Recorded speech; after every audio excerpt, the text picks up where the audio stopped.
Reach for the speed, reach for the whistle, go where the rail may run. Reach for the words, reach for the story, follow the rainbow sun. To a shining time station, where dreams can come true, waiting there for you.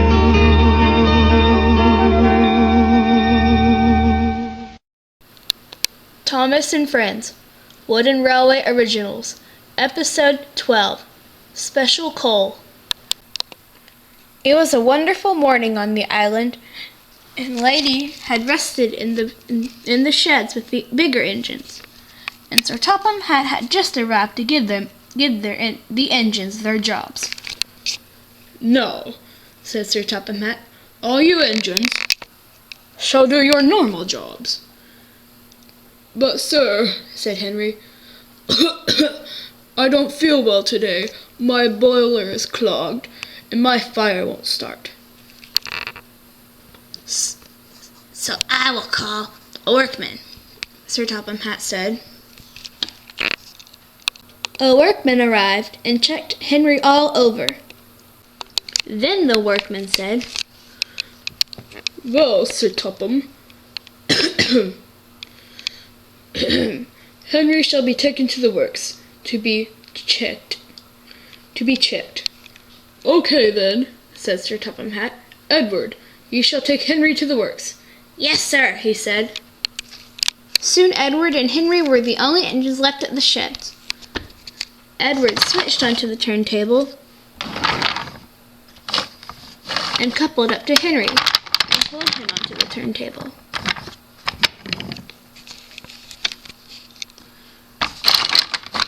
And then Henry had to puff forward with the little steam he had, and then Edward was put back onto the turntable and was coupled up to Henry again, and they left.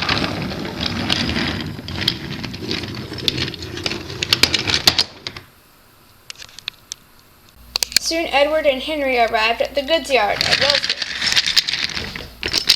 and Edward called Henry to the works. Soon Edward shunted Henry in one of the sidings at the works, and puffed back to his goods yard. He had work to do. Soon Edward arrived back at Molesworth Station, and soon Toby arrived. And Edward said, "Oh, Toby, I'm worried about Henry." "Yes, me too."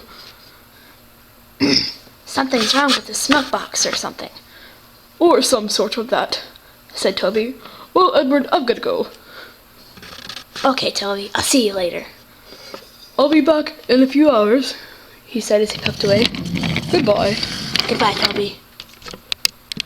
For the next few hours, the workmen at the works looked all over Henry and worked on him, and did everything they could to try to fix him, and Henry's driver helped too. Then Sir Topham Hatt arrived. "Well, what do you think, driver and workman?" "Well," said Henry's driver, "Henry's a bad steamer," said his driver. "Yes," said the workman, "that may be the problem why he's not working properly. "And also, I have to clean out Henry's firebox at some of the stations, 'cause there's too much coal dust and stuff inside. And there's lots of coal in his tinder behind him. But he has a small smoke box." "Well, what do you suggest, driver and workman?" "Well, I suggest," said the workman, "that you get Welsh coal." "Yes, I agree," said the driver. "Welsh coal," said Henry. "Yes, it shall make you steam more properly, and it will make you also steam better." "Oh, goody," said Henry. "I would like that very much," said Henry. "Well," said Sir Topham Hatt, "I will order some Welsh coal," he said. and he walked away. The next morning, Henry, Edward, Gordon, Toby, Lady, Sir Topham Hatt, and Henry's driver were waiting at Knapford Station for James to arrive with the Welsh coal. I hope you feel better, Henry, said Lady. Yes, said Toby. I've been very worried. So have I, said Edward. Yes, Gordon said. I hope it works, Henry, said Sir Topham Hatt, because it costed me some money, he said. Soon James arrived. I'm here, he said.